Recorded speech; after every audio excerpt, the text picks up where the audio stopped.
Waalaikumsalam warahmatullahi wabarakatuh. Alhamdulillah nahmaduhu wa nasta'inuhu wa nastaghfiruhu wa na'udzu billahi min syururi anfusina wa min sayyiati a'malina may yahdihillahu fala mudhillalah wa may yudlil fala hadiyalah.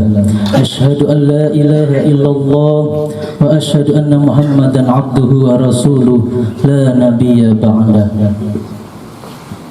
Yang saya hormati Ketua Stit Al-Khairiyah Citangkil Cilegon Bapak Haji Ahmad Munji MPD, yang saya hormati Wakil Ketua 1 Bapak Faizuddin MPD, yang saya hormati Wakil Ketua 2 Ibu Hajah Nadratul Uyun MPD, yang saya hormati dosen dan staf Stit Al-Khairiyah, yang saya hormati kepala sekolah, dewan guru, serta staf yang tidak bisa saya sebutkan satu persatunya.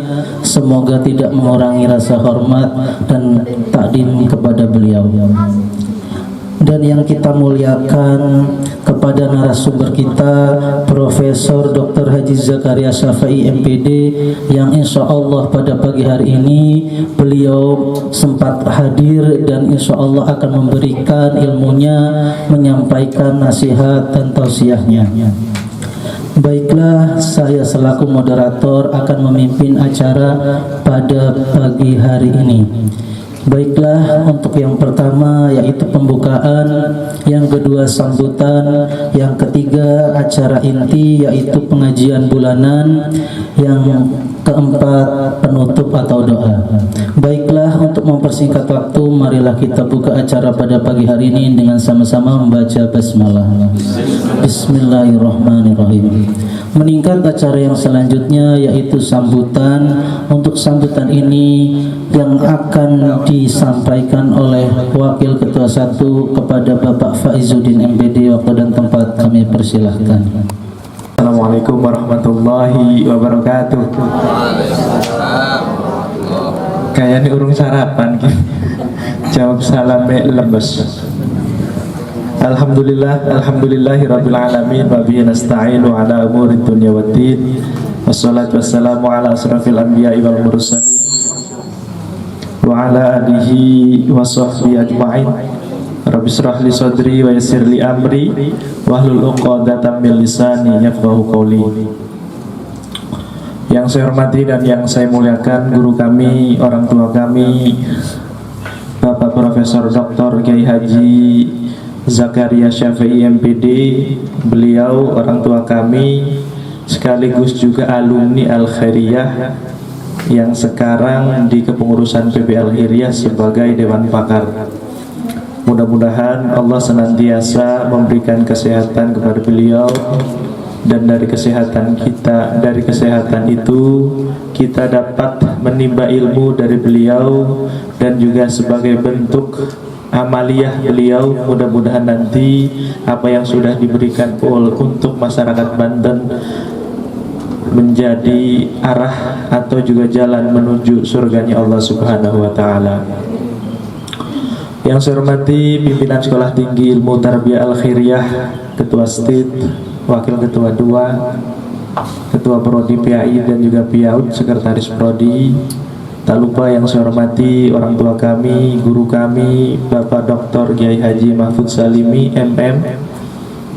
Tak lupa dosen Stit Al-Khairiyah, dosen Universitas Al-Khairiyah, kepala sekolah di lingkungan Yayasan Al-Khairiyah Citangkil. Kami ucapkan terima kasih atas kehadirannya. Ini merupakan kita undang ke pertama ya untuk kepala sekolah. Mudah-mudahan ke depan di setiap bulannya kepala sekolah juga bisa berbareng-bareng di sekolah tinggi dalam rangka menimba ilmu dalam bingkai pengajian bulanan. Puji syukur kehadirat Allah Subhanahu wa Ta'ala yang senantiasa melimpahkan rahmatnya kepada kita, sehingga pada hari ini kita diberikan kesehatan. Dari sehat tersebut kita dapat menimba ilmu, Mudah-mudahan Allah senantiasa mencerdaskan kita, membuka hati kita, membuka pikiran kita, agar senantiasa ilmunya Allah itu masuk dalam jiwa kita dan juga dapat mengamalkan ilmunya Allah Subhanahu wa taala. Sholawat beserta salam senantiasa terlimpah curahkan kepada Nabi Muhammad SAW.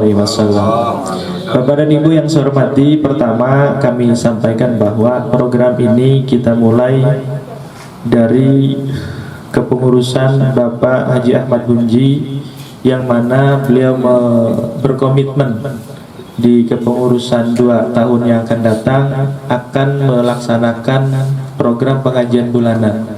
Dan alhamdulillah di bulan pertama, atau juga kita ditetapkan atau ditugaskan bulan Januari, bulan Februari sudah mulai gaspol. Mentang muda ketua langsung ke pengajian. Dan alhamdulillah sampai sekarang berkat dukungan dan juga doa guru-guru kami dan juga bapak dan ibu dosen, alhamdulillah walaupun baru ditugaskan langsung menjalankan program tersebut. Dan perlu kami sampaikan, alhamdulillah di pertemuan pertama diawali pengajian itu dengan Ustadz Hikmat. Yang kedua di bulan Ramadan itu ada Ustadz Syahwandi yang mengisi pengajian bulanan. Yang ketiga Ustadz Samsudin. Yang ketiga, yang keempat itu Abah Profesor Imatihami. Yang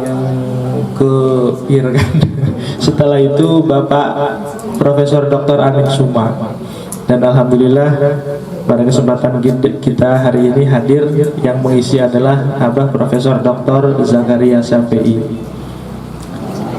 Bapak dan Ibu yang saya hormati, salah satu tujuan pengajian ini adalah dalam rangka menjalin silaturahmi, yang mana kalaulah kita melihat kalau di dunia kampus ketemu seperti ini paling juga acaranya bagi jadwal. Bagi jadwal itu pun sebelum bagi jadwal WA pengen ketemuan, padahal menunggu jadwal gitu. Maka salah satu inisiatif dari ketua aja sampai nunggu jadwal digawe setiap bulan supaya ketemu, supaya ngobrol, bukan ada masalah terkait dengan kelembagaan bisa dibicarakan pada saat ini. Kira-kira begitu, sebagai wasilah ngobrol lah berkaitan dengan pengelolaan lembaga. Nah, maka dari itu di bulan-bulan kemarin alhamdulillah tidak saja ketemuan itu di 1 semester sekali, sekarang sudah ada 1 bulan di mana nanti ada curhatan apapun baik dari dosen dan juga katuran sebelah rigat sering Abah Haji Mahfud.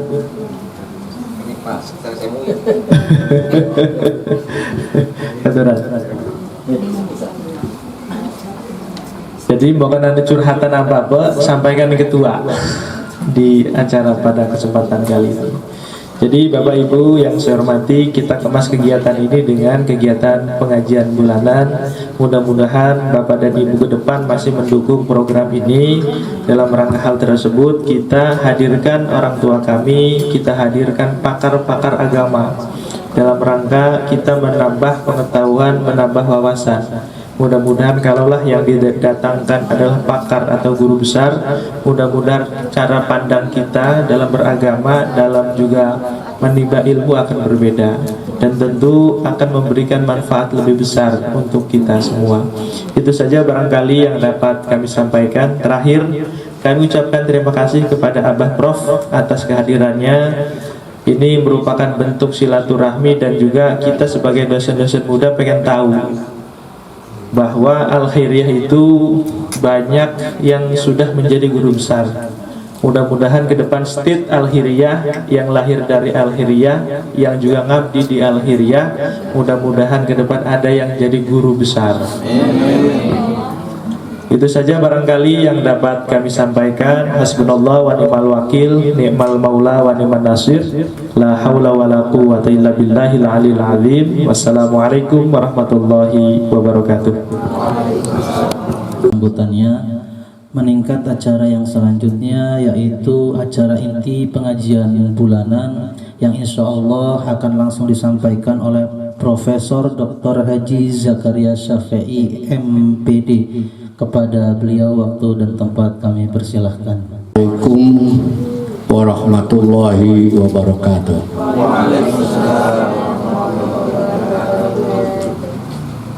Alhamdulillahirabbil alamin wal aqibatu lil muttaqin wala udwana illa 'alal zalimin. Asyhadu an la ilaha illallah wa asyhadu anna Muhammadan abduhu wa rasuluh. Allahumma fasholli wa sallim wa barik ala sayyidil mursalin Muhammad wa ala alihi wa sahbihi ajma'in, amma ba'du. Yang saya muliakan Ketua Setit Pak Munji, Wakil Ketua Pak Faizuddin, terima kasih. Saya merasa tersanjung hari ini karena diminta untuk memberikan tausiah, memberikan skapur sirih, dan mungkin untuk menjadikan motivasi bagi generasi-generasi yang hadir sekarang ini, karena mungkin menjadi ciri ya. Saya termasuk salah satu alumni Al-Khairiyah yang alhamdulillah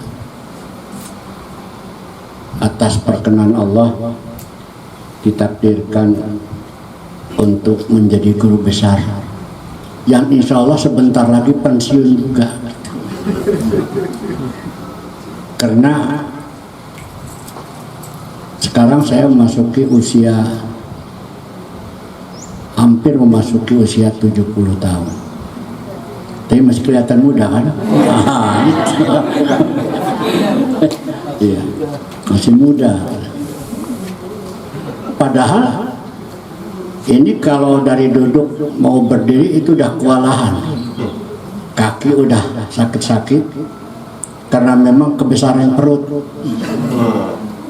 Dulu saya paling ceking ya, paling kurus. Sekarang karena sudah tidak merokok nih Pak Mundi, sudah tidak ngopi, itu akhirnya ya ke perut jadi besar. Nah tapi kepada kaki agak susah juga. Makanya terima kasih saya diberikan kesempatan. Apa mau duduk lesehan, apa mau kursi? Ya sebaiknya kursi lah kalau begitu. Jadi ini bukan saking sohornya saya di kursi, bukan, tapi ini karena memang kondisinya ya gitu. Ya, yang saya muliakan para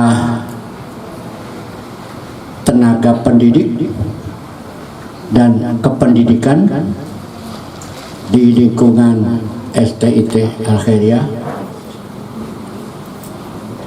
Bapak-bapak dan Ibu-ibu, rekan sejawat Pak Dr. Mahfud Salimi ya, sejawat karena sama-sama dosen di UIN, sama-sama di fakultas yang sama, Fakultas Syariah itu, dan dulu juga sama-sama kuliah di UIN Bandung. Hanya bedanya saya sudah profesor, beliau belum.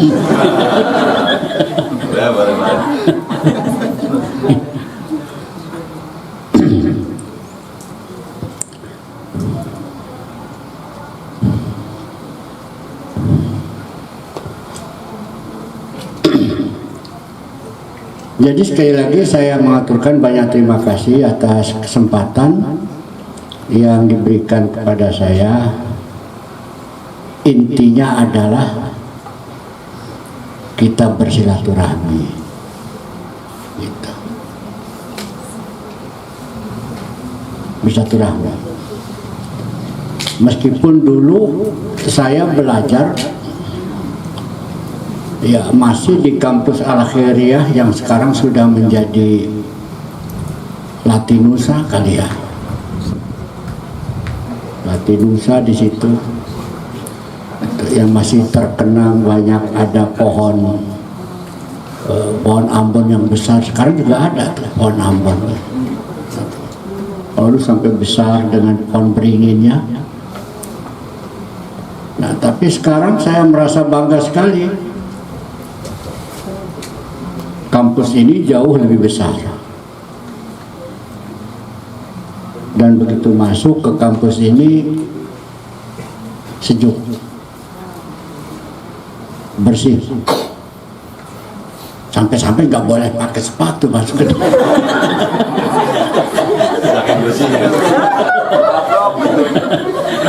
Budaya kebersihan. Tadi nggak mau pais, harusnya dilepas. Aduh, pelanggaran. Ya, tapi ini satu kebanggaan ya, Bapak dan Ibu sekalian. Saya ingin menjelaskan bahwa kita ini sebagai Muslim itu ya isim fa'il ya, isim fa'il. Jadi subjek, orang yang Islam. Islam itu apa? Islam itu yang selamat, yang menyelamatkan. Ada juga dari kata aslama yang berarti pasrah, taslim, masdarnya. Jadi memasrahkan diri untuk mematuhi segala ketentuan yang telah Allah berikan kepada kita. Jadi kita menjadi Muslim ini menjadi orang yang taat, yang patuh kepada aturan Allah. Kepatuhan itu dibuktikan dengan adanya kewajiban kita untuk melaksanakan ritual, melaksanakan ibadah. Karena kita sebagai hamba Allah, maka kita harus beribadah. Wa ma khalaqtul jinna wal insa illa liya'budun.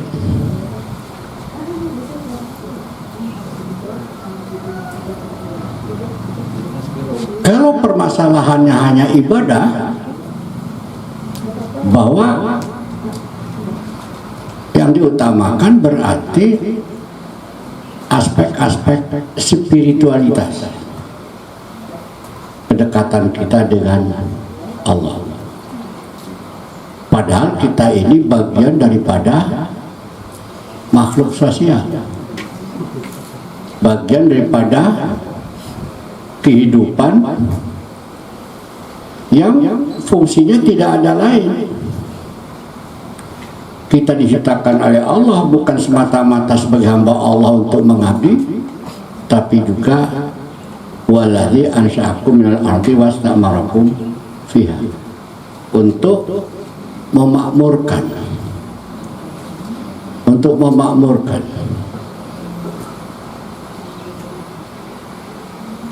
maka berarti salah satu tuntunan syariat bagaimana kita mampu menciptakan kemakmuran. Menciptakan kemakmuran itu bagian daripada tuntunan dan tuntutan syariat Islam yang wajib kita lakukan. Oleh karena itu, apakah kewajiban kita yang utama itu ibadahnya, ataukah juga yang utama itu adalah hal-hal yang terkait dengan aktivitas kehidupan, di mana Allah menjadikan kita untuk menjadi khalifah yang berfungsi dapat memakmurkan dunia ini, dapat mensejahterakan masyarakat. Nah, maka kalau kita menengok kepada sejarah, Nabi Muhammad itu diutus menjadi Rasul dari usia 40 dan meninggal pada usia 63. Itu ada masanya hidup di Makkah dan ada masanya hidup di Madinah. Tapi ternyata urusan-urusan, nih, assalamualaikum Pak Kiai. Woi. Jadi urusan-urusan yang berkaitan dengan ibadah itu adalah lebih banyak diperintahkan setelah hijrah ke Madinah.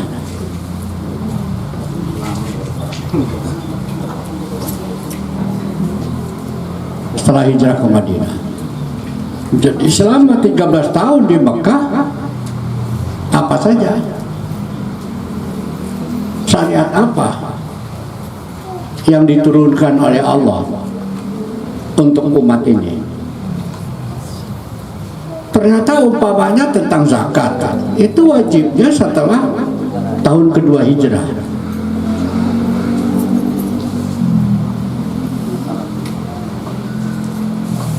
Apalagi haji dilaksanakannya itu adalah pada haji wada menjelang wafatnya Nabi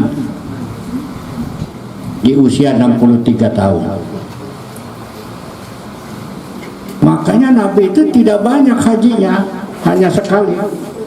Haji wada itu haji pertama dan haji terakhir. Waktu di Mina, beginilah cara ibadah haji itu. Maka Nabi menyatakan khudzu anni manasikakum. Beginilah cara ibadah manasik haji itu. Maka untuk bersesuaian dengan sunnah Rasul, dengan syariat Allah, ya kita harus paham betul bagaimana cara manasik haji itu. Kenapa? Karena pelaksanaan haji itu hanya satu kali dilakukan oleh Nabi. Itu juga menjelang wafatnya. Jadi hal-hal yang berkaitan dengan perintah ibadah itu umumnya terjadi pada masa di Madinah.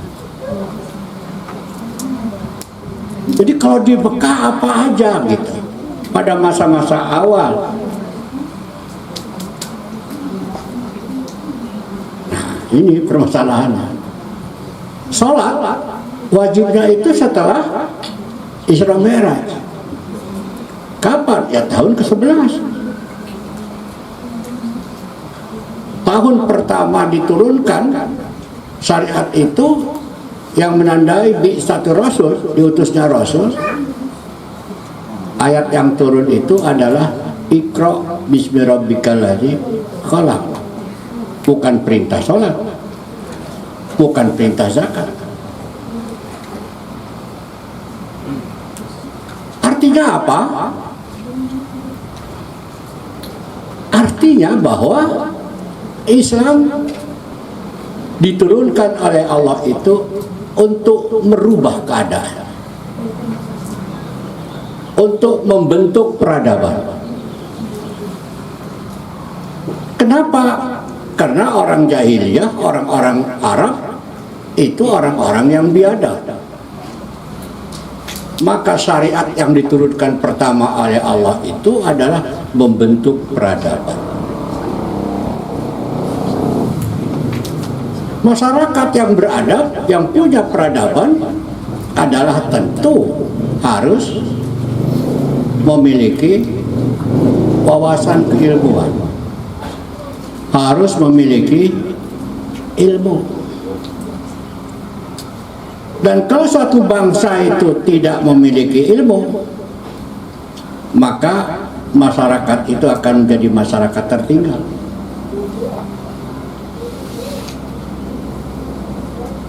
Pertanyaan kita, umat Islam Indonesia ini mayoritas.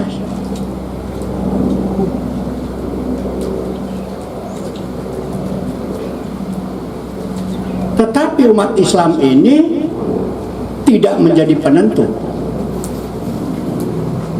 Yang menjadi penentu adalah Cina. Kenapa? Pertanyaan. Ada dua kuncinya. Satu yang mengakibatkan kita tertinggal karena kita bodoh. Karena kita tidak berilmu. Padahal syariat yang pertama kali Allah turunkan ke muka bumi ini adalah bahwa manusia muslim harus punya ilmu. Tandanya apa? Tandanya diturunkan ayatnya itu Iqra, suruh baca.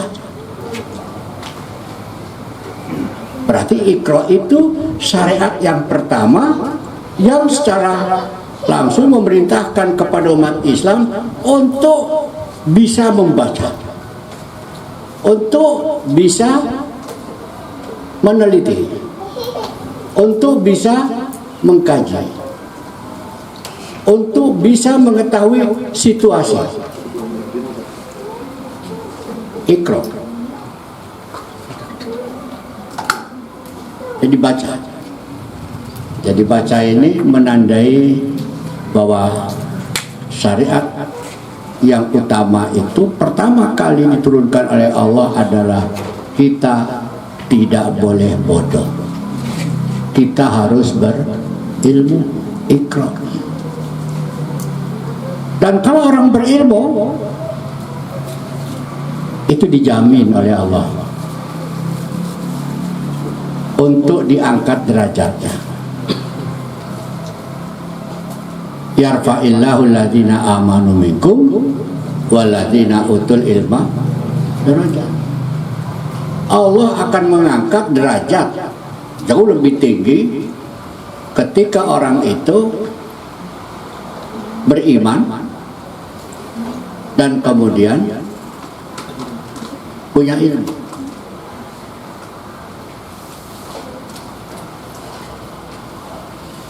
Jadi kunci diturunkannya syariat Allah itu adalah penguatan keimanan dulu dengan ilmu. Jadi dua hal yang harus seimbang antara iman dan ilmu. Orang punya ilmu tapi tidak punya iman, hancur negara ini. Kalau tidak punya iman, walaupun dia punya ilmu. Tapi orang punya ilmu, tidak punya iman, ya hancur juga negara ini. Makanya Allah menyatakan, walau anna ahlal qura amanu wa taqau la fatahna alaihim barakatim minas sama wal ardh. Jadi pintu keberkahan itu kalau kita ini beriman dan bertakwa. Syariat yang pertama diciptakan oleh Allah itu bagaimana umat ini memiliki akidah yang kuat, memiliki keyakinan yang kuat, aman.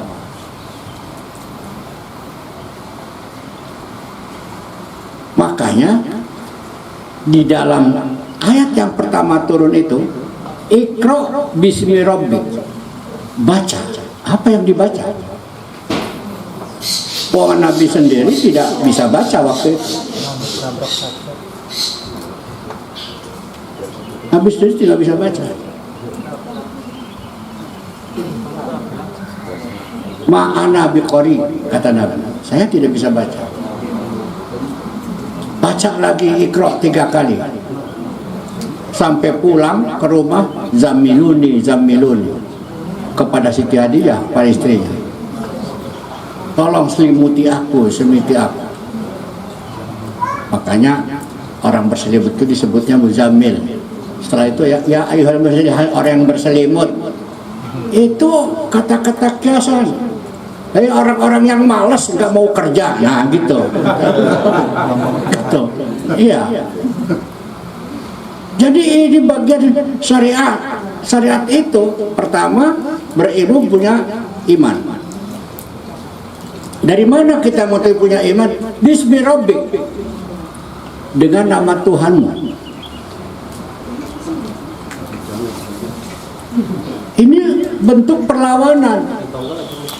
Kenapa? Karena orang-orang kafir Quraisy itu,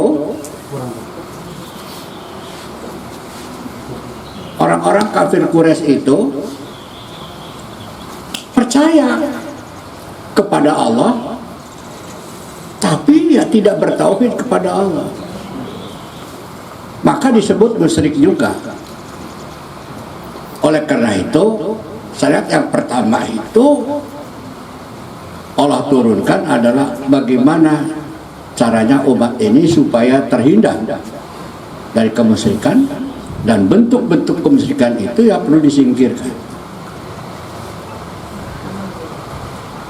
Coba orang jahiliyah kalau ditanya, kenapa kamu menyembah Lata, Uzza dan Manat? Kalau ditanya, walain sa'altahum man khalaqas samawati wal ard, kalau mereka ditanya siapa yang menciptakan langit dan bumi, ya sama halnya dengan anak-anak kita. Yo siapa yo sehingga dikaken alam iki? Jawabannya pasti Allah. Jawabannya. Orang jahiliyah juga begitu. Yang menciptakan langit dan bumi itu Allah. Man khalaqas samawati wal ard la yaqulanna Allah. Fa'anna yufakun. Tapi mereka ya berbalik. Kenapa? Buktinya bukan menyembah Allah. So, kalau menyembah Allah itu anta'budallah ka'annaka tara. Fa'ilam takun tara fa'innahu yara. Tapi yang disembah itu, Tuhan itu divisualkan. Sama halnya dengan Kristen, ada visualisasi Tuhan itu melalui salib. Jadi Tuhan harus divisualkan. Jadi dalam falsafat agama namanya ada Tuhan personal dan Tuhan impersonal. Kalau Tuhan personal itu Tuhan yang fa'ilam takun tara fa'innahu yara. Enggak perlu digambarkan, tapi kita yakin adanya. Jangankan Allah, bahwa kita sendiri yakin. Wa fi anfusikum afala tubsirun. Apa kamu tidak perhatikan ada apa dalam dirimu itu? Saya bisa ngomong begini karena ada darah yang mengalir. Kan begitu. Walaupun saya takut juga darahnya macet. Kalau macet mati. Gitu. Makanya saya berhenti merokok. Kenapa? Didiagnosa, maka kata dokter, jantung Bapak ini persentasinya 30%. Wah, mati saya. Ya. Mati saya. Makanya Bapak tidak boleh merokok, tidak boleh ngopi, tidak boleh makan garam. Bagaimana mungkin? Padahal makan itu enak kalau ada garamnya. Gitu. Saya hindari itu semuanya. Tapi kadang-kala pengen sekali-kali kopi mah, kan kalau rokok mudahlah. Sebab kalau nanti dicoba nanti ketagihan terus. Tapi yang mau rokok terus aja, nggak apa-apa. Nah itu. Nah kita tahu kita hidup ini karena ada darah yang mengalir. Jadi kalau tidak mengalir ya mati. Makanya di dalam Bible, Alkitab, begitu Nabi Isa ditombak, keluar darah. Tapi mereka beranggapan bahwa Nabi Isa sudah mati. Yesusnya sudah mati. Ditinggalkan. Diambillah Nabi Isa itu, kemudian diobatin, hari ketiga muncul lagi. Ya kalau sudah mati muncul lagi namanya bebongkong. Gitu. Jadi kepercayaan bebongkong itu ada di Kristen. Mohon maaf ini. Kenapa? Karena yang sudah mati hidup lagi. Tapi dalam Alkitab itu sebenarnya dalam kondisi disiksa di tiang salib itu karena mati suri. Diselamatkanlah oleh muridnya. Hari ketiga muncul. Kemunculan itu dianggap oleh mereka sebagai hari kebangkitan. Hari Paskah yang kita sendiri dapat menikmati hari libur Paskah itu.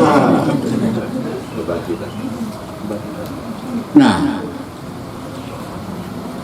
itu jadi di dalam diri kita ada sesuatu yang susah kita untuk menyatakannya, tapi ya kita meyakini. Sampai-sampai ya kita bernapas itu jadi ada bukti. Jangankan Allah, buktinya ciptaan Allah sendiri tidak kita lihat tapi dapat kita rasakan.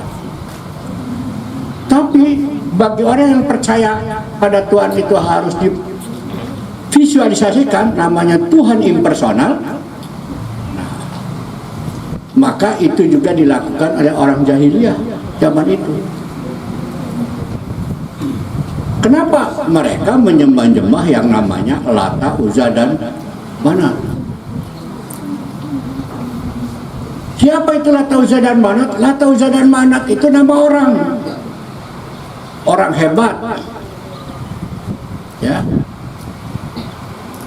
seperti cerita Harut dan Marut, itu nama orang. Harut dan Marut, orang-orang yang hebat.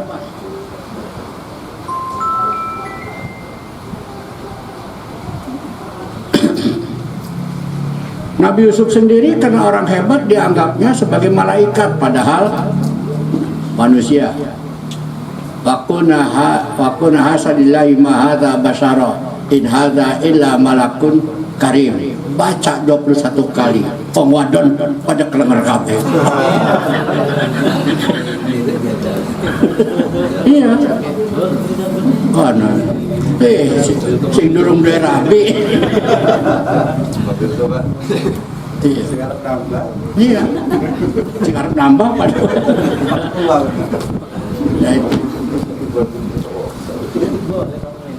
Jadi Harut Marut itu Lata, Uzza, dan Manat itu nama orang-orang hebat. Awalnya sih untuk mengenang doang. Mula-mulanya mungkin difoto dikit. Wih, hebat foto. Tapi nanti dari foto itu dibesar-besarkan, diagung-agungkan, dibikinlah peteko berhala. Nah, setelah dibikin berhala, lalu kemudian disembah-sembahnya. Nah, setelah disembah-sembahnya, maka setiap kali mau melakukan satu perbuatan, maka dimintailah pertolongannya, keberkahannya. Maka setiap kali akan makan, setiap kali akan berbuat apa saja, Bismillah wal Uzza wal Manat. Itu udah kebiasaan. Nah, oleh Allah ditangkis sehingga ada Lata, Uzza, dan Manat. Katakan Muhammad, Iqra bismi rabbikal ladzi khalaq. Mulailah kalau kamu berbuat apa dengan nama Tuhan. Enggak disebut Allahnya. Nama Tuhan. Untuk apa? Untuk membedakan Tuhan yang sebenarnya itu Tuhan Muhammad, bukan Lata, Uzza, dan Manat itu. Ini membuktikan bahwa ayat yang pertama turun itu adalah merupakan syarat kita untuk memperkuat keimanan kita, keyakinan kita kepada Allah. Kuncinya itu 13 tahun pembinaan umat itu oleh Nabi Muhammad untuk membentuk peradaban. Artinya, saya menyimpulkan ya, artinya bahwa syariat mencari ilmu itu tidak kalah pentingnya dengan sholat.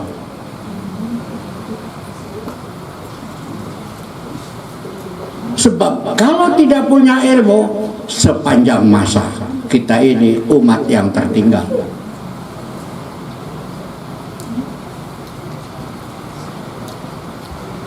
Lalu apa yang diciptakan oleh Nabi Muhammad selama pergaulan hidup dengan umatnya itu? Adalah memperhalus budi pekerti.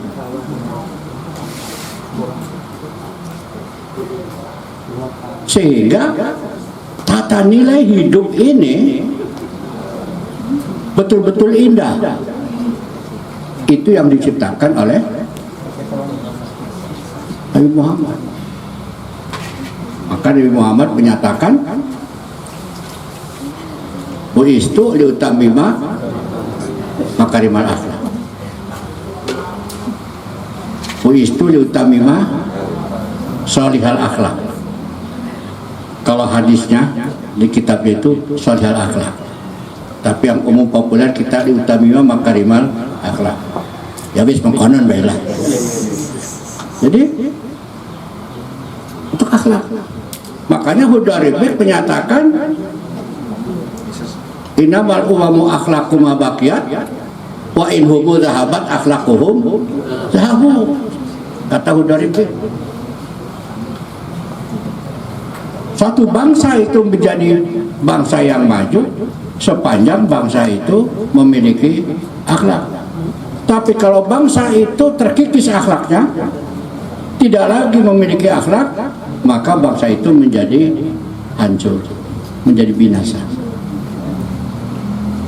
Jadi wa innahu zahabat akhlaquhum zahabu. Masih ingat kita rasanya di zaman sekolah saya sama konon. Masih ingat tuh dari. Nah, jadi itu akhlak itu yang paling utamakan. Dan akhlak itu apa? Nah, akhlak itu tidak semua orang bisa mempunyai akhlak. Enggak. Ukuran akhlak itu bukan ukuran punya ilmu pasti akhlaknya baik, enggak. Bahkan makin banyak ilmunya, makin banyak hartanya, makin adeg-adegan akhlaknya jeblok. Banyak.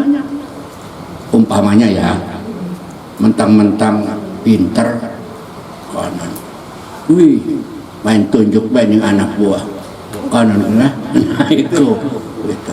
Dasar saya kan goblok ya, nah itu tidak berakhlak. Itu dilakukan oleh pejabat kadang-kala, pejabat negara, termasuk pejabat yayasan.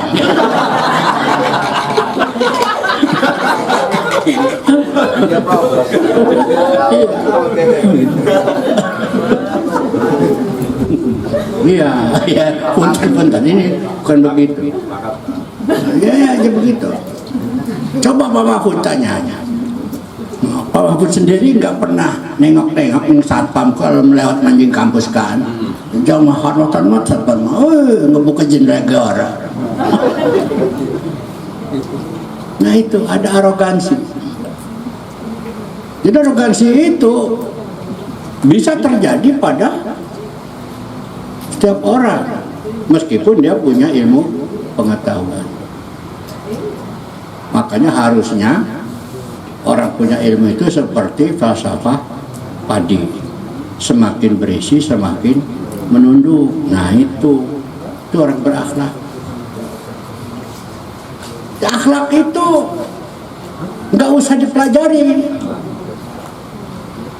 Iki mah ngaji mah akhlak, ada akhlak apa namanya, lilbanin, lilbanat macam ya. Tapi jajang baik. Karena itu teori. Sebenarnya dalam akhlak itu bukan teori, aplikasi. Maka ukuran orang ini nilai akhlaknya baik bukan dari kognitif, tapi harus dari promotor. Ini kan sekolah tinggi tarbiyah ya? Ya iya, saya kira paham semua. Jadi penilaian.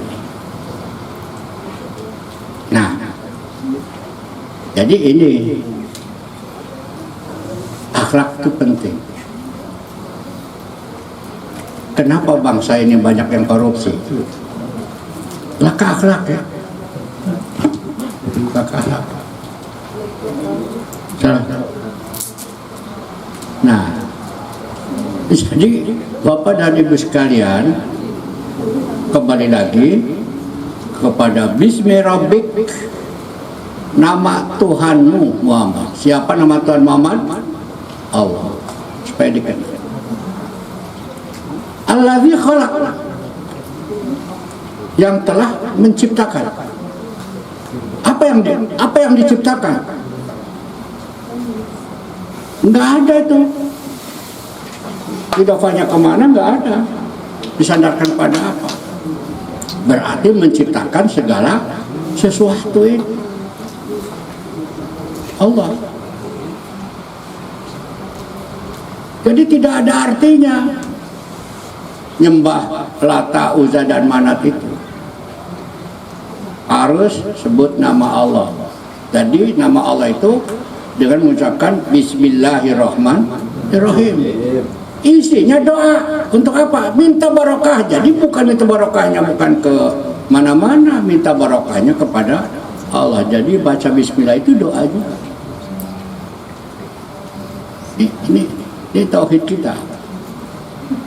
Bismillahirrahmanirrahim. Dijelaskan sifatnya Allah itu gimana? Alladzi khalaq, yang telah menjadikan. Menjadikan siapa? Khalaqal insana min alaq.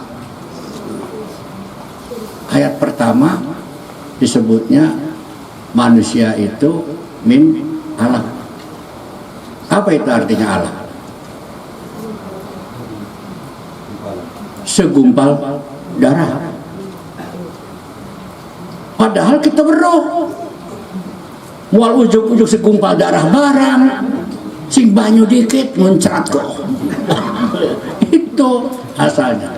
Tapi Allah menyebutnya yang pertama kali turun itu bukan mimah-imahin, bukan min sulalati mintin, bukan, tapi min alaq. Min alaq. Itu proses. Alaq itu segumpal darah. Dari kata alaqa yu'alliqu, ta'liqan, kastok, gantungan, ngegantung pada dinding rahim. Di usia berapa itu kehamilan wanita yang sudah menjadi segumpal darah itu?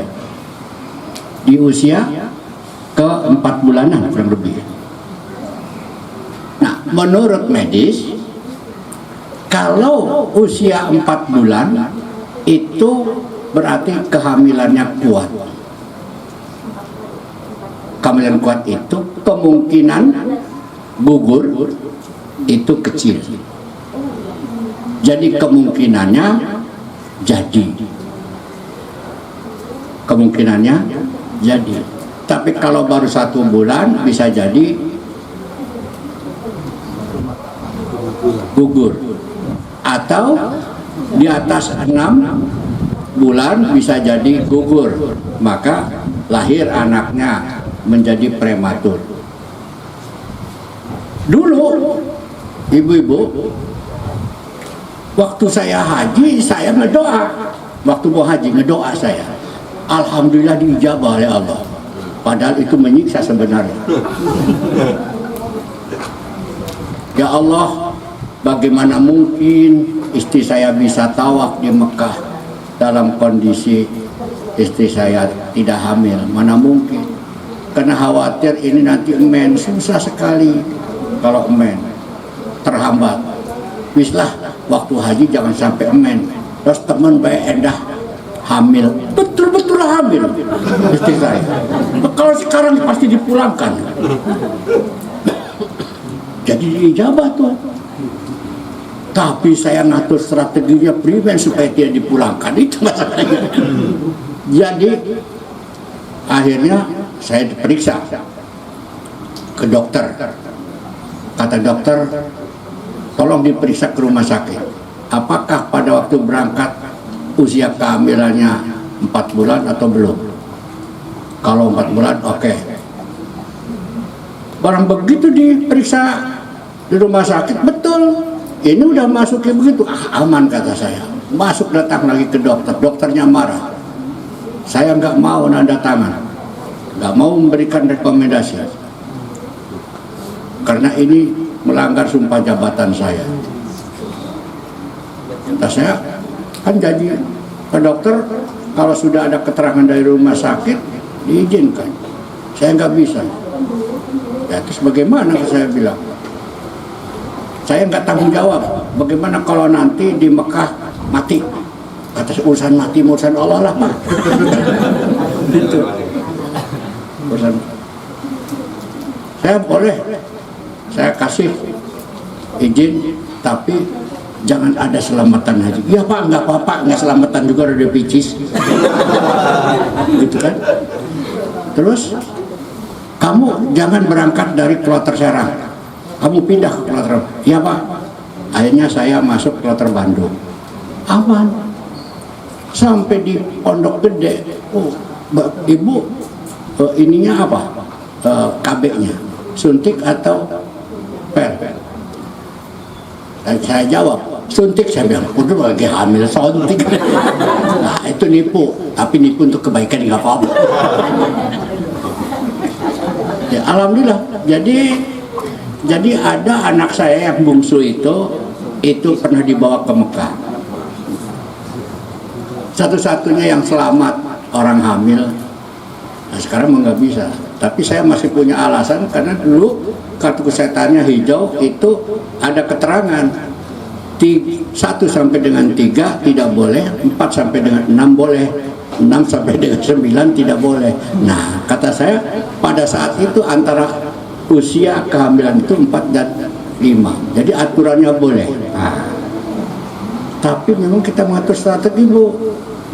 Di Pondok Gede supaya tidak ketahuan itu ngaku bahwa pakai KB suntik, padahal mah lagi hamil. Gitu. Dijedok-jedogakan baik supaya jangan banyak pertanyaan. Gitu. Aman selalu. Jadi, masuk dari karantina udah pada nengok aman berapa? Itu pengalaman. Nah, jadi yang saya garis bawahi anak itu tadi kemungkinan rogol itu kecil. Anak yang dalam perut itu kemungkinan rogolnya kecil kalau sudah menjadi anak. Itu ya Bu ya. Nah. Lalu substansi daripada ayat itu apa?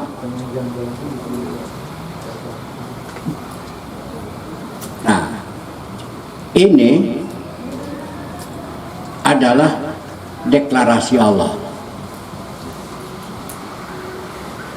Deklarasi Allah. Kenapa? Itu bentuk sanggahan terhadap kondisi yang berkembang di tengah masyarakat jahiliyah. Kenapa?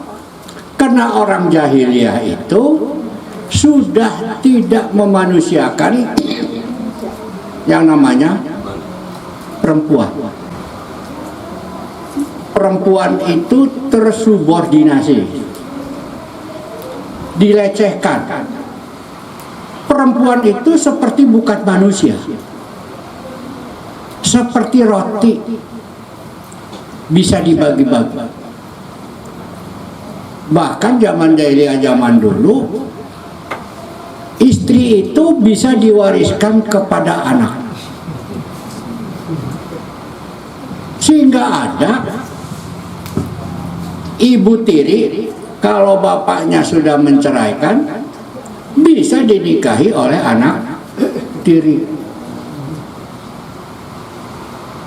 Kan Islam tidak membolehkan. Wala tankihu ma nakaha aba'u. Tidak boleh. Nah, itu seperti itu. itu simbol daripada orang jahiliyah itu tidak memanusiakan perempuan.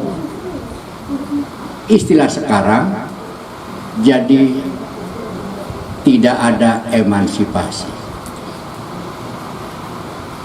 Lalu dunia menyebarkan tentang emansipasi. Sebenarnya ayat yang pertama turun itu adalah merupakan Declaration of Emancipation. Deklarasi tentang emansipasi itu Iqra bismi rabbikal khalaq, khalaqal insana min. Artinya apa? Islam ini sangat menghargai perempuan, memberdayakan perempuan. Perempuan juga punya hak untuk menerima warisan. Perempuan bukan barang yang diwaris. Nah, gitu. Dulu mah diwaris perempuan itu.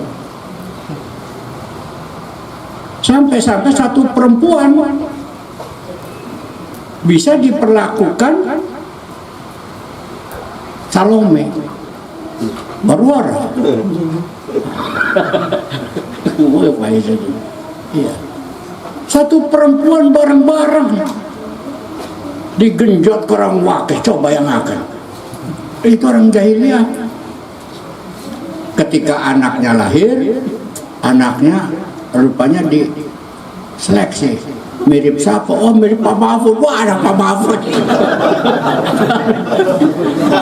Itu orang jahiliyah itu. Ketempuan. Itu zaman itu. Nah, artinya syariat Allah itu Islam datang ke muka bumi membentuk peradaban dengan merubah tatanan hidup, memiliki akhlakul karimah. Itu tentang metode belajar sudah ada, walaupun Nabi sendiri belum tahu bagaimana cara belajar itu. Allama bil qalam, alamal insana malam ya Allah, mengajarkan dengan kolam. Kolam zaman sekarang ini lain lagi, Pak. Kolamnya zaman sekarang ini komputer, maka disebutlah dengan sistem digitalisasi. Nah, ayatnya al-qalam itu gitu. Jadi konsep kebajuan ini adalah konsep Al-Quran, dan itu diturunkan justru pada saat-saat awal bi'tsati Rasul. Begitu dalam memahami tentang Iqra bismi rabbikal ladzi khalaq, khalaqal insana min 'alaq.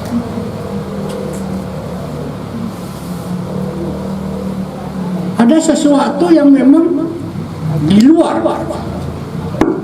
luar ketentuan syariat, sepanjang itu dilakukan oleh Nabi sebelum usia 40. Usia 40 itu usia kematangan. Jadi kalau pemimpin itu yang matang itu ya di usia 40. Itu lagi semangat-semangatnya usia 40.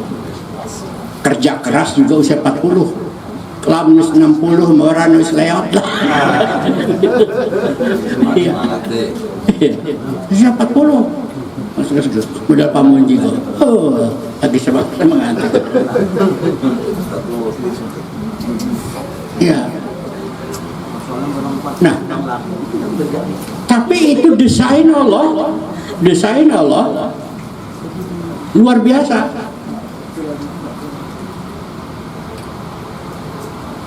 Bisa dibayangkan. Jadi bukan berarti terjadi dengan sendirinya begitu aja. Memang ini settingan Allah, skenarionya Allah. Nabi Muhammad lahir itu ditinggal mati oleh bapaknya, masih di dalam perut. Nabi Muhammad tidak ditinggali harta kekayaan apa-apa. Jadilah dia terlahir yatim, tidak punya bapak, dan juga miskin.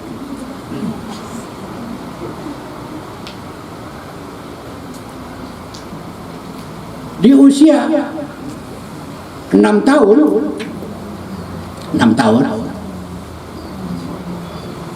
dibawa Zarah oleh ibunya Aminah, tapi meninggal di Abwa. Jadi 6 tahun masih tempe karep mancing sekolah dasar kan, wis ora duwe bapak ora duwe ibu. Tapi mengapa Nabi Muhammad menjadi orang besar dan dalam tempo 23 tahun merubah dunia ini?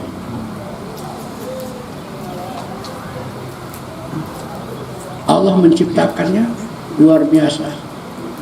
Hai Muhammad, apa kamu nggak sadar? Alam yajid kayatiman. Dulu kamu itu yatim. Fa'awa, tapi ada yang memelihara. Siapa? Abdul Muthalib, kakeknya. Begitu saya. Menjadi curahan hati.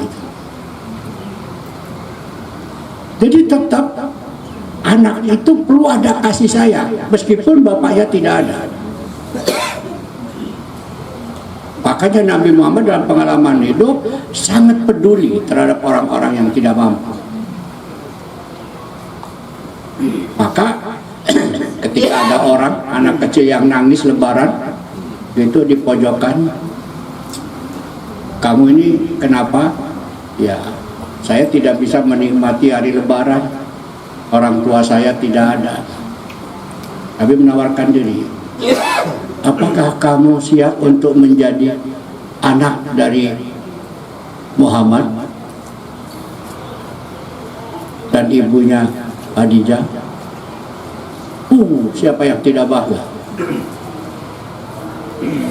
Makanya terhadap anak yatim, Nabi Muhammad ini menyatakan, ana wa kafilul yatim fil jannah. Saya dan yang menanggung anak-anak yatim itu masuk surga. Ini tingkat kepedulian. Itu memang dibina oleh Allah karena memang Nabi sendiri terlahir dari orang yang papa, orang yang miskin. Jangan dikira. Kadang-kala saya prihatin, saya Pak Mahfud di lembaga pengabdian masyarakat itu di desa itu Gelam, ketua LPM-nya ngomong, bapak anak bapak harus sekolah. Ngomong sekolah sama siapa yang ngebayai? Sekolah engkau nemang gelati picis, orang sekolah ke gelati picis. Saya itu baik gelati picis, wes aja sekolah maning. Nah, begitu jawabannya. Karena memang tuntutan kehidupan tidak menyadari betapa pentingnya ilmu. Dan Nabi Muhammad dibina oleh Allah dalam keadaan merasa dulunya memang yatim, dulunya sangat prihatin, maka akan tumbuh rasa peduli. Dan ini menjadi gambaran bagi kita, orang besar itu tidak mesti dari anak orang kaya. Tetangga saya banyak yang kaya-kaya nggak jadi orang besar, iya kan? Iya. Tetangga saya dulu, Pak, dulu ya di sana. Di mana di sana itu? Di mana Pak? Iya, iya di sini ya. Tuh. Itu ada anak yang cantik, anak cantik ya. Cerita nih Bu ya. Boleh nggak saya cerita ini? Ya, cantik. Itu nggak pernah ditoleh-toleh kalau wong-wong. Seperti yang lewat bela, kenapa sih? Anak pengor duwe. Tapi kalau anak orang kaya, walaupun jelek, kelihatannya bukan main. Pakai rebutan. Kira-kira termasuk saya merebutkan juga itu. Padahal ada. Tahu-tahu anak ini digait oleh yang namanya Sudarsek, Cina, punya tambak kuda. Cina ini pura-pura masuk Islam, ikut ngeriung lah, ikut ngebobor berkat segala macam. 2 tahun kemudian dibawa ke Bandung, terjadilah kawin di gereja. Maka jadilah anak tadi menjadi Kristen. Oh, yang dia sakit apa? Yang sirih kuat Kristen. Saya berupaya dengan Kiai Haji Mas dan segala macam. Complang ngomong di masjid Burineko. Ya orang dari rumah kakak. Didatangi oleh Kiai Mansur segala macam. Nah, Islam dan Kristen itu sama agama Allah. Toh percaya pada Allah. Bahkan Kristen itu lebih dulu adanya daripada Islam. Sudah nggak bisa lagi kita masuk, tertutup sudah. Sekarang yang paling hebat itu apa? Turun naik mobil kan, sepan semuanya kan, mengalahkan bintang film. Cantik orangnya, bukan main. Kenapa? Karena memang disepelekan.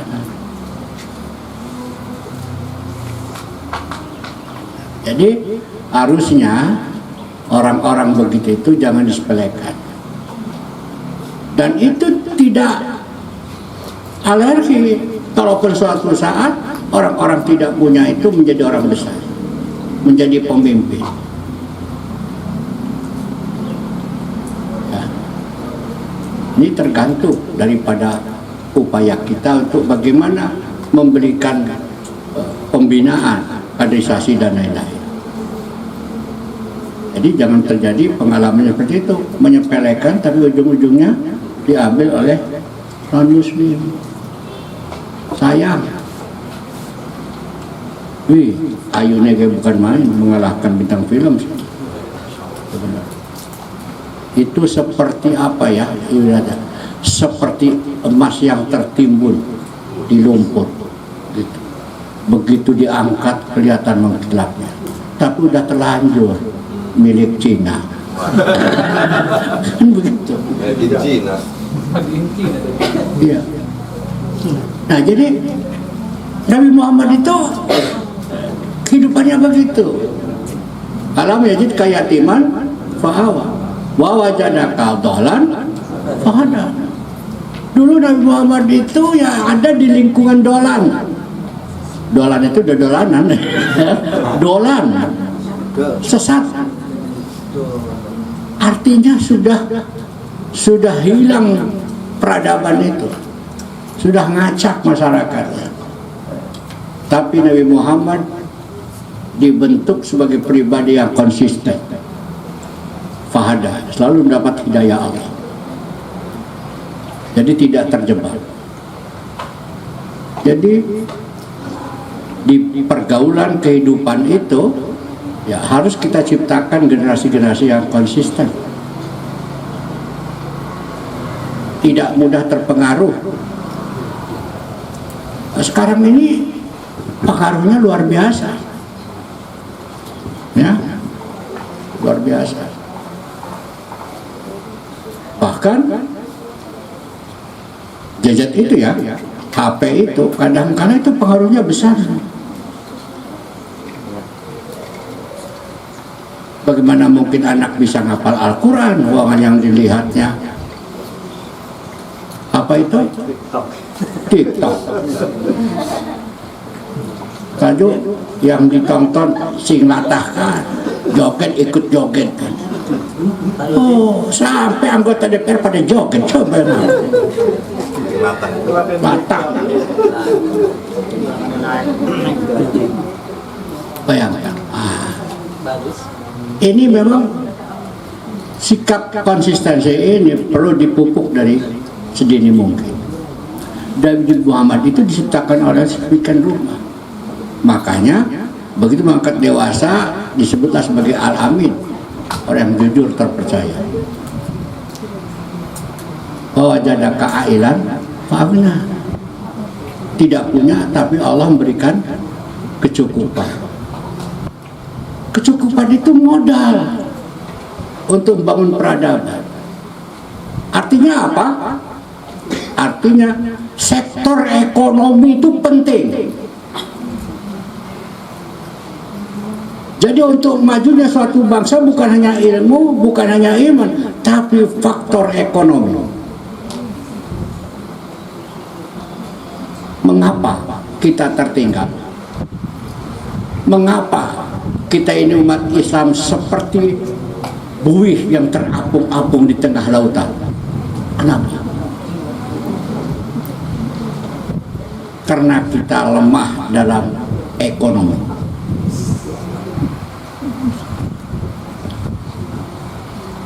Padahal doktrin ajaran Islam itu lebih lengkap dibandingkan dengan agama lain. Jadi umat Islam itu kaya dengan teori, miskin di dalam aplikasi. Nah, istilahnya begitu.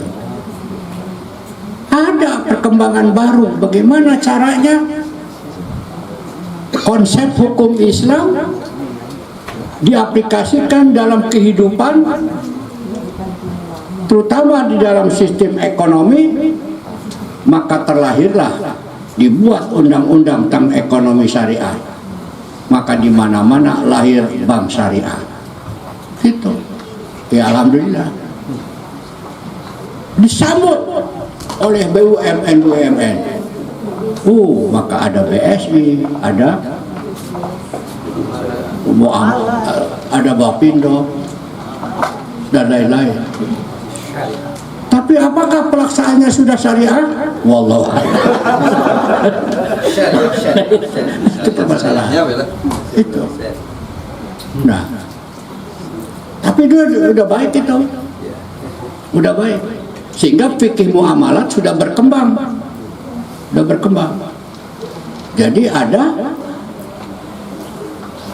ekonomi syariah. Perkembangan ekonomi syariah ini kalau ada timbul perselisihan segala macam, kemudian ada panduannya namanya Dewan Syariah Nasional. Nah, yang membahas tentang Dewan Syariah Nasional itu sehingga menjadi doktor, ada orangnya di sini. Namanya Dr. Mahfud. Iya, itu DSN. Nah, nanti kalau ada sengketa, saya membuat di Majelis Ulama Provinsi Banten itu namanya Basarnas, Badan Arbitrasi. Itu sebenarnya pengembangan dari sistem ekonomi.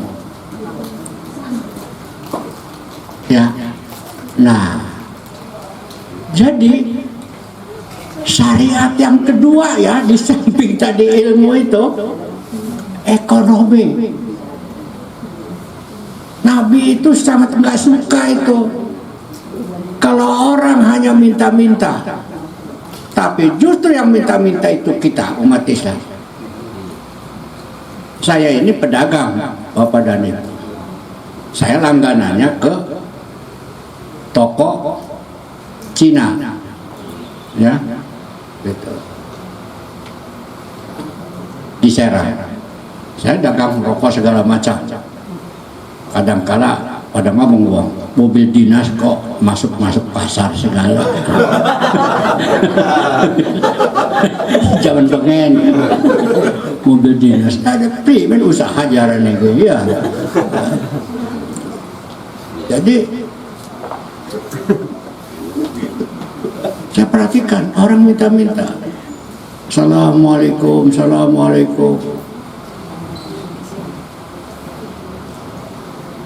Padahal apa salahnya sih 1.000 perak?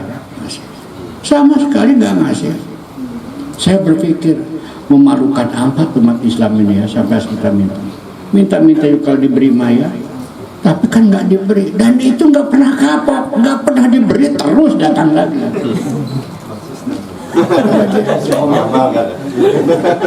Jadi wajar.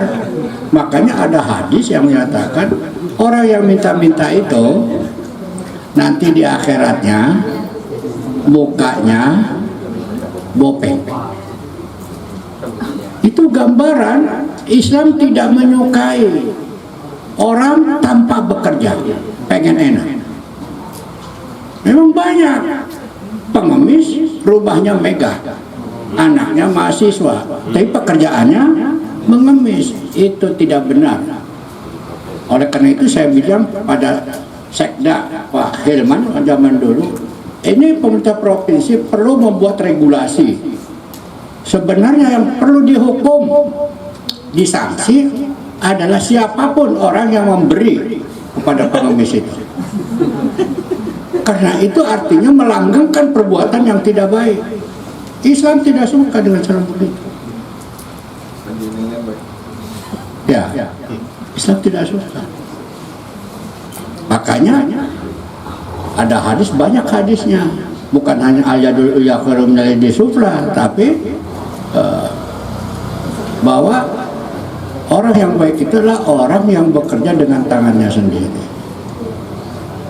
Ada beberapa hal yang bagaimana menghindari terjadinya begitu. Saya sudah menulis dalam sebuah buku yang merupakan kumpulan-kumpulan tulisan saya, itu tentang bagaimana sebenarnya kedudukan harta. Di sini pentingnya keluarga bertanggung jawab pada keluarga yang lain dan seterusnya.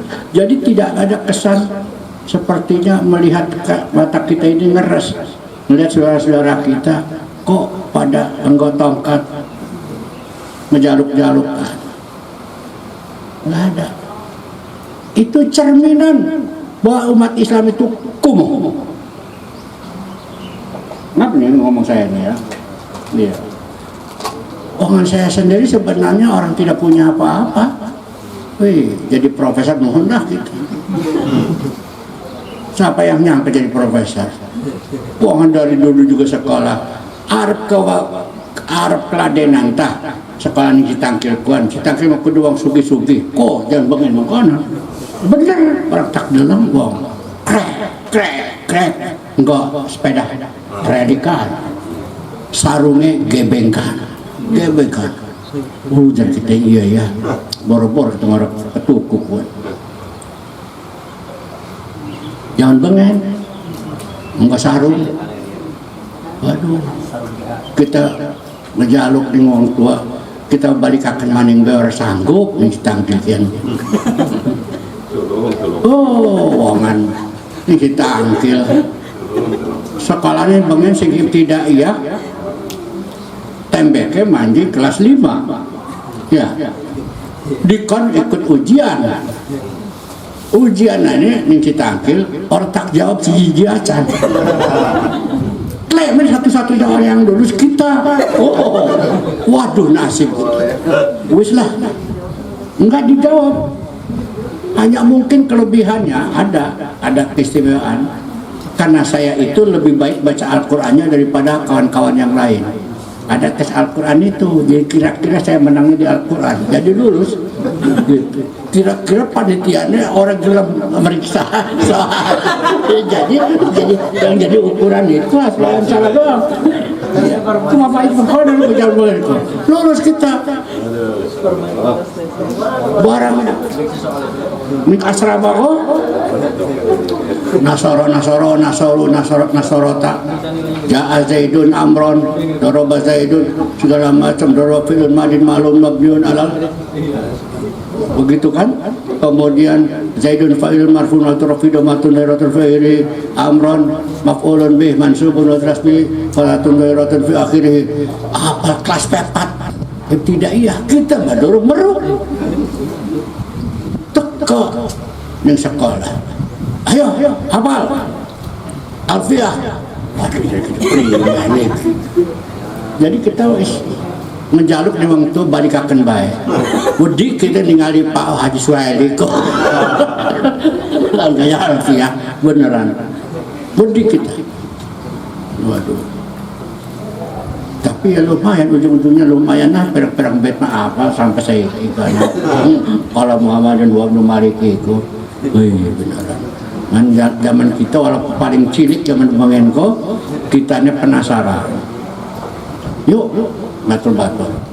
Padahal kita paling cilik, kita ngaji ning Lembang, kita ngaji ning Kaleng Temu pun bapaknya Pak Sujahi, bapaknya Pak Demiati, Ustaz Sujahi. Woi, ngaji, melaku sing ditangke ning Kaleng Temu coba yang makan.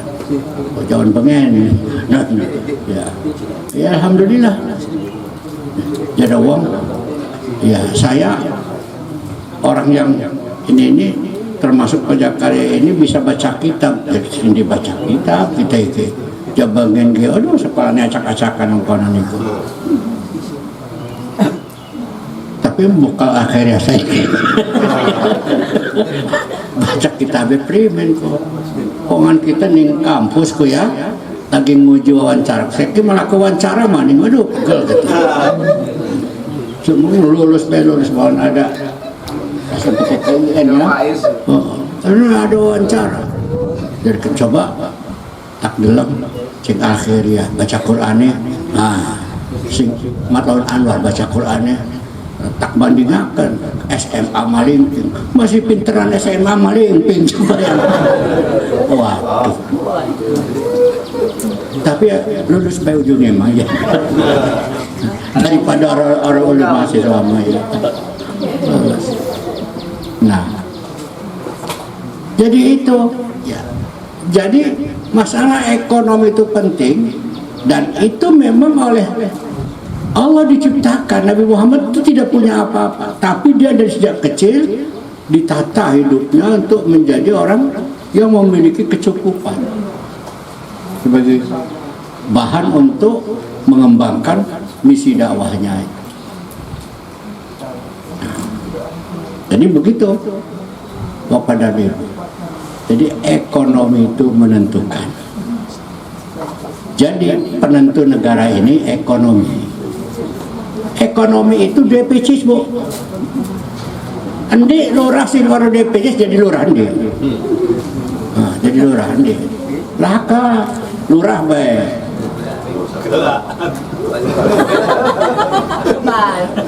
Terus bupati ada bae, wali kota. Oh, saya itu wali kota bupati kau masih dua utang wakil ya. Artinya apa? Penentu ini adalah uang, ekonomi, uang. Maka negara siapa yang mengendalikan? Negara. Yang punya uang. Siapa yang punya uang? Nah itu. Jadi artinya apa? Kita ini mayoritas 90%, tapi dikendalikan oleh segelintir orang. 9 orang mengendalikan Indonesia. Gitu. Maka orang segelintir itu bisa membentuk negara dalam negara. Itu jangan dikira. Takbir. Iya ya. Nah, jadi kenapa kelemahan kita di situ? Jadi harus ada ikhtiar yang kedua di samping kita memperkuat ilmu pengetahuan, iman dan akhlak, maka adalah sektor ekonomi. Ya. Ya. Kenapa? Karena kalau kita ingin berubah ya kita harus merubah sistem hidup kita ini. Inna Allah la yughayyiru ma biqaumin hatta yughayyiru ma bi anfusihim. Kalau begini-begini aja ya tidak akan pernah berubah. Gitu. Jadi jangan mentang-mentang ahli sunnah wal jamaah wis takdir Allah mengkonon dah baca. Ini nggak bisa. Takdir itu kalau menurut Rasul Ridho ya ada takdir ikhtiyariyah, ada takdir kauniyah, ada takdir syariah. Kalau konteksnya masih bisa diperjuangkan, maka itu takdir ikhtiyariyah. Ketika diam, jangan katakan itu takdir. Itu salah dewek. Gitu ya. Jadi kalau ma'asabaka min hasanati fa minallah Masobaka min sayyi'atin famin nafsi. Gitu. Ini kajian takdirnya begitu.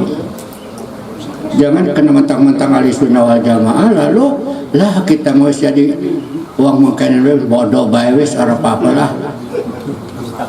Nah, nyerah pada takdir. Nah maka syariat Allah itu menyatakan wa qul malu, bekerjalah kalian, fasayarallahu amalakum, maka Allah pasti akan menunjukkan, memperlihatkan hasilnya. Tapi kalau kita tidak bekerja dan kita tidak ingin meraih kesuksesan, tidak ingin meraih negara ini di bawah kendali kita, ya selamanya kita dikendalikan, bukan pengendali. Kenapa? Kelemahan kita. Waqul malu fasayarallahu amalakum wa rasuluhu wal mu'minun. Jadi kesimpulannya, Bapak Ibu, kita ingin membangun peradaban dan menjadi bangsa yang maju. Pertama sekali adalah kita harus memiliki ilmu pengetahuan, dan dengan pengetahuan itu juga kita berarti memiliki keterampilan itu. Lalu kita juga harus membangun keimanan ya secara kolektif, karena ini akan menumbuhkan kesadaran kita untuk tidak berbuat kecurangan, tidak berbuat kezaliman dan lain-lain. Karena rusaknya negara ini kalau masih ada oknum-oknum yang membuat kecurangan. Kenapa? Itu menandai tidak adanya iman. Itu. Nah, yang tidak kalah pentingnya, maka berarti kita harus mengembangkan ekonomi. Jadi pusat-pusat ekonomi ya kita harus kuasai. Sebenarnya secara kolektif sarana untuk bisa membangun ekonomi Islam itu sangat bisa sekali umat Islam ini, karena ada sarana-sarana pengembangan ekonomi itu melalui wakaf, melalui zakat, basnas, melalui BWI, melalui segala macam. Ini kalau dikelola dengan baik, maka ini akan menumbuhkan tentang ekonomi umat, dan dengan ekonomi umat ini, ekonomi bisa menjadi penentu bagi umat yang lain, bukan ditentukan oleh orang lain kita ini, tapi kita hanya kapan waktunya, wallahu a'lam bishawab. Itu permasalahannya. Tapi inilah satu tantangan. Jadi saya pengajian ini hanya memberikan PR buat Bapak dan Ibu, terutama kepada pengurus yayasan. Terima kasih ya. Jadi mungkin itu Pak Munji ya. Ya, nggak perlu banyak-banyak ya. Tapi udah terlalu banyak kali ya. Nah ya baiklah. Mohon maaf. Mudah-mudahan tidak bosan ya. Kapan-kapan bisa ketemu lagi. Saya senang. Terima kasih. Ya, gitu. Wabillahi taufiq wal hidayah. Wassalamualaikum warahmatullahi wabarakatuh. Maliki yaumiddin. Iyyaka na'budu wa iyyaka nasta'in. Hamdan na'imin, hamdan syakirin, hamdan yuafi ni'amahu wa yukafi'u mazidah. Ya Rabbana lakal hamdu wa lakas syukru kama yanbaghi li jalali wajhika wa 'azimi sultanik. Allahumma sholli ala Muhammad wa ala ali Muhammad. Allahumma anfa'na bima 'allamtana wa 'allimna ma yanfa'una warzuqna ilman yanfa'una. Allahumma jannibna munkaratil akhlaq